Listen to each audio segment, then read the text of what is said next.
2, 1. Broadcasting tape delayed from the bus Michael Jordan rode when he was in the minor leagues. They did a 30 for 30 about that, didn't they? They did. When Jordan rides the bus. We're on that bus today, fellas. Today's show is college basketball NIL money versus G League NIL money. And if you had any influence over anybody, what would you suggest they do? And that's what we're going to get into. Statistics of NIL versus statistics of G League, and who owns what and who's paying what, all the good stuff that goes with it.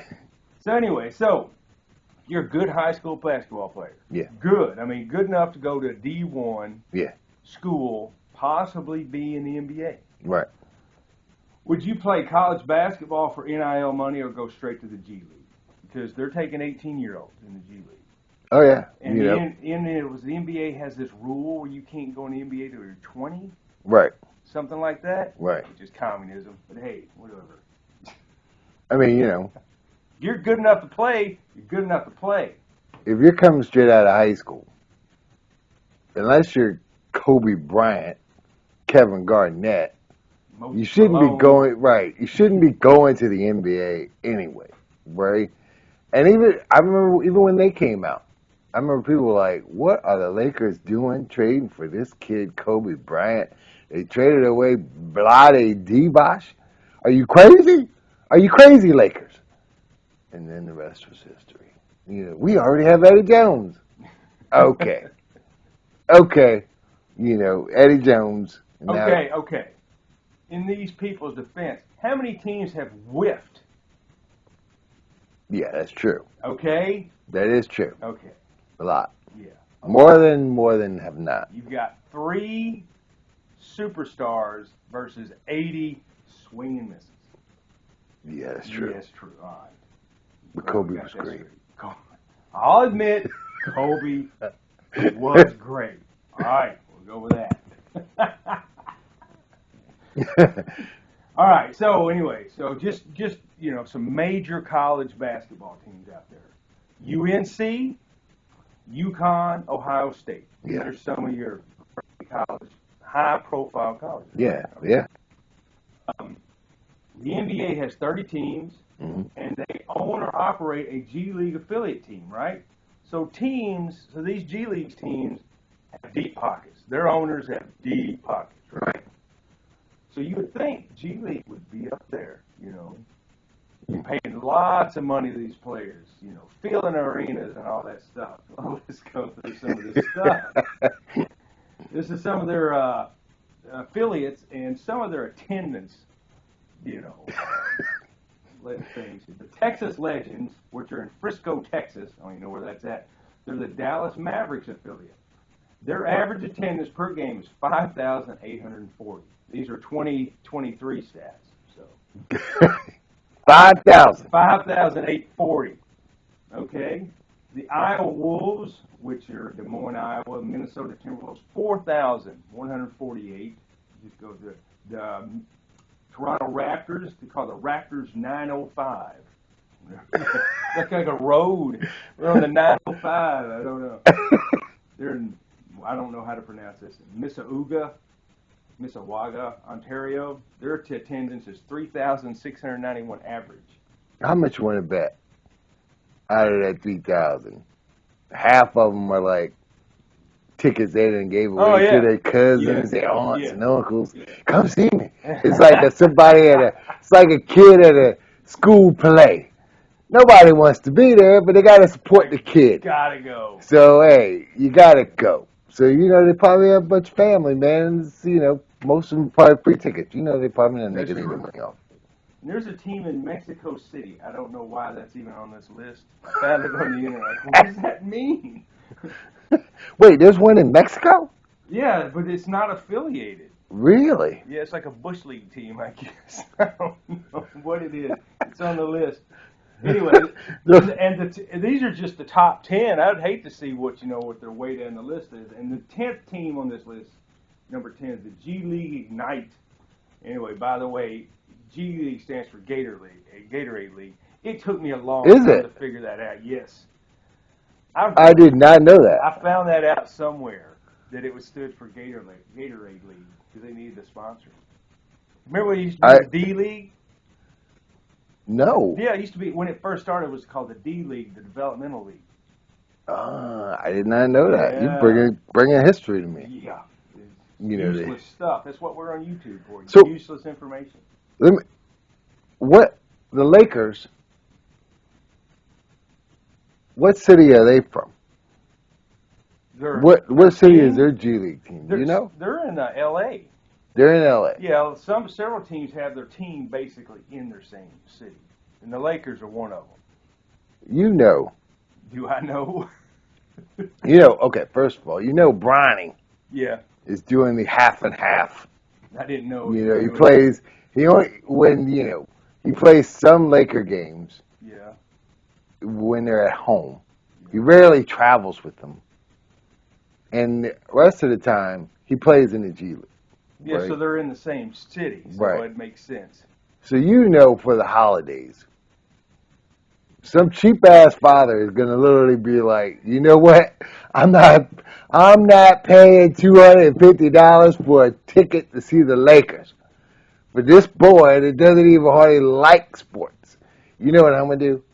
I'm gonna get me some G League tickets, take my son to the game, and be like, there goes LeBron James right there. See James on the back of his jersey? And the boy's gonna be like, boy, he looks different in person. Sure does, boy. Sure does. You know? $5 a ticket. Whatever the tickets are. And you don't have to worry about the kid asking anybody because there's nobody else there. No. They got a whole row to themselves. That kid will be 30 years old and be like, I saw LeBron James. Right. I saw LeBron James back when he played. Before he retired, I saw LeBron James. Yeah, sure you did, kid. AD didn't play that day, but I don't remember anybody else on the team, but I saw LeBron. Yeah, some cheap ass father. Hey, man. That's sitcom material there. So, all right, so I got one more question about attendance. Yeah. What was the average attendance of a USC-UCLA game in the big Conference B? I don't know. It'd probably be sold out. Oh, yeah, I'm sure. I don't know how many tickets. You know, whatever Poly Pavilion is or whatever USC plays in, I guarantee you that the place would be sold out. I'm sure they're not playing in too many empty arenas. No. And and UCLA hasn't been good in a while. Well, I guess they've had a couple of good teams, but it's rare.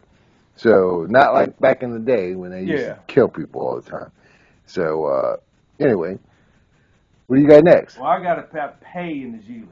Do you have anything about you go ahead. You go ahead with the pay.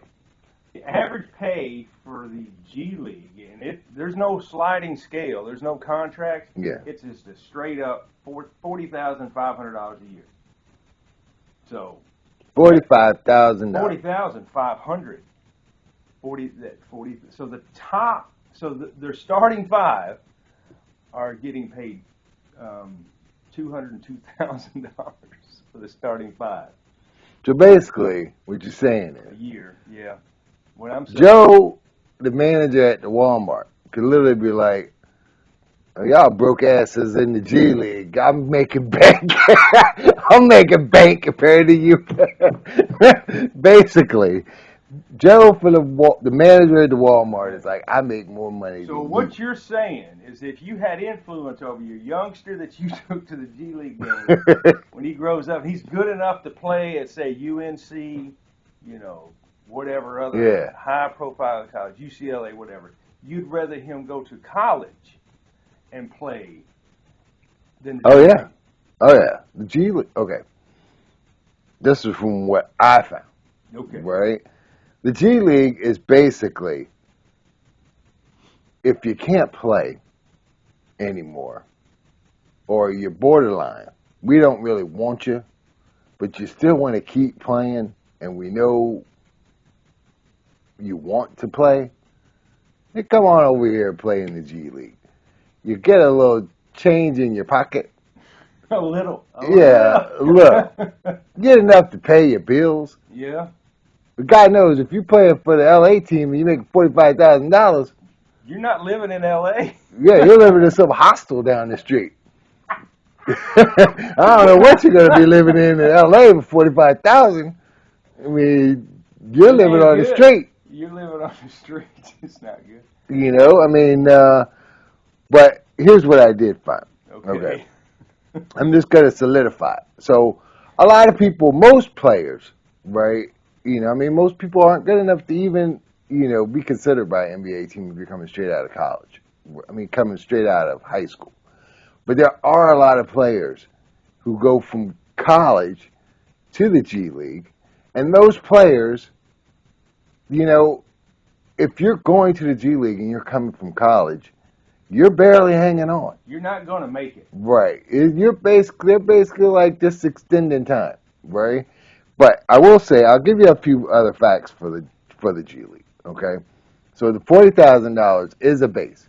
Yeah. But they also have what they call a two-way contract, right? And that's for players who get drafted and are, you know, potential prospects, and they will have a two-way contract where they basically get half of the amount of money. So they are under an actual NBA contract somewhat. Yes, they call it a G League two-way contract. Okay.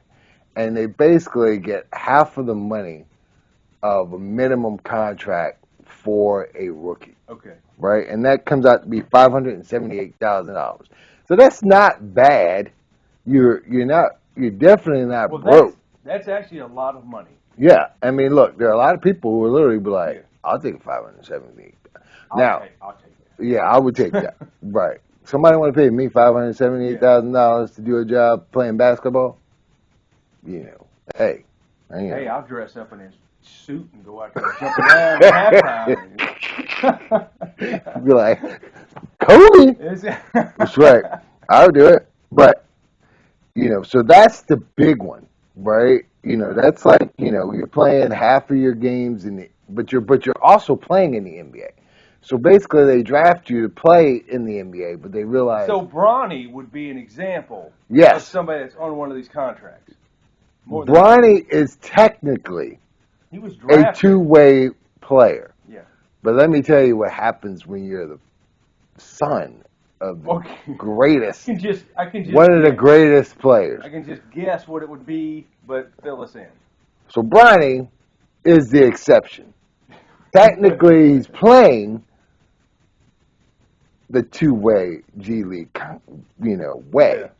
But he's making what he would normally make. So they're paying him his rookie contract. Correct. Okay. So Bronny is not, you know, he's not making a ton of money for NBA. But honestly, he probably shouldn't be there. Because remember, the commissioner of the league is his dad. Pretty much is. If anybody's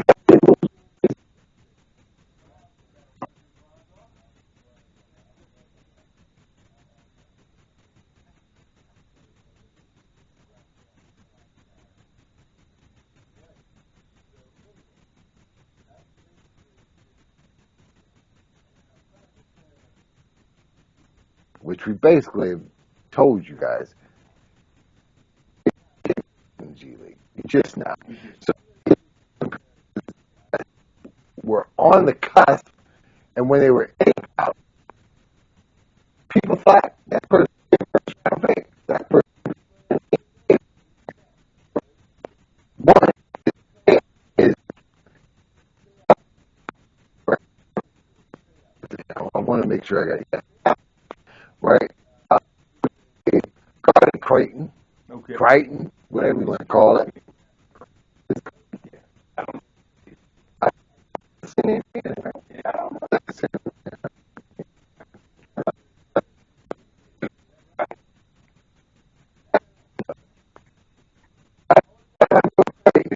Show up in the NCAA basketball tournament. I've never seen this any other time ever. That I don't.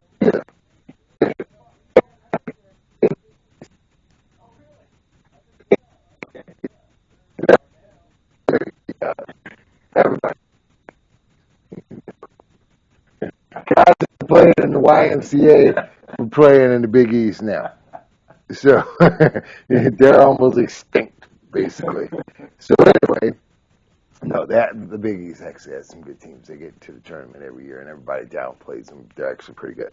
So anyway, Trey Alexander, he signed a two-way contract, $578,000, but for the G League and the NBA. But when he was in college, his NIL earnings for his last year in college was $700,000. Basically, he's taking a pay cut to play in what it's supposed to be a more advanced league. It's supposed to be, yeah. Right. Because you have coaches.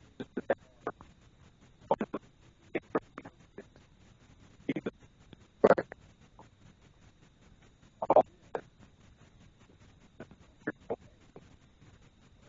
Like they're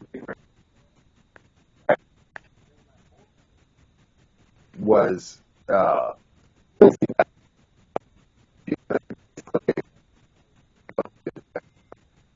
the guys that helped him get there was Armando Bacot. Armando Bacot was a center for UNC, and he possessed the NBA body, and a lot of people, and he could rebound, and he was really a presence in the middle.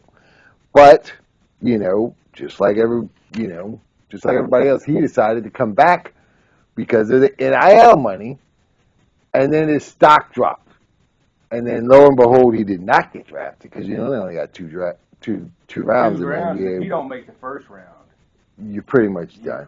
And so I have no idea why he did not get drafted. I thought he could be a potential top 10 pick when he was playing at UNC, but he did not. Probably because, as soon as you play more than 2 years in college, the NBA thinks, he must be a has-been. He's washed up. Can't play him. He's 23 years old. He's 23 years old. I can't use that. He's reached his ceiling. He'll be done in 10 years. That's not worth it. So anyway, and with NIL earnings his last year, he stayed for his 5th year because of the COVID. What does UNC pay their top players? He was making in NIL earnings $2 million. Woo! $2 million for that last year. He was on commercials and he was everywhere. Yeah. While he was playing in the game, you would see a commercial with him in it, and you're like, boy, that Armando Bacot is doing pretty good. Well, you know what happens a year later? You don't get drafted, and now you're playing in the G League for the Memphis Hustle for a base salary of $38,000. Really? So that's where he's at now. Trying to make it to the NBA. Well, I hope he saved up some of that NIL money, buddy. Yeah. Because you can still live pretty good off $2 million.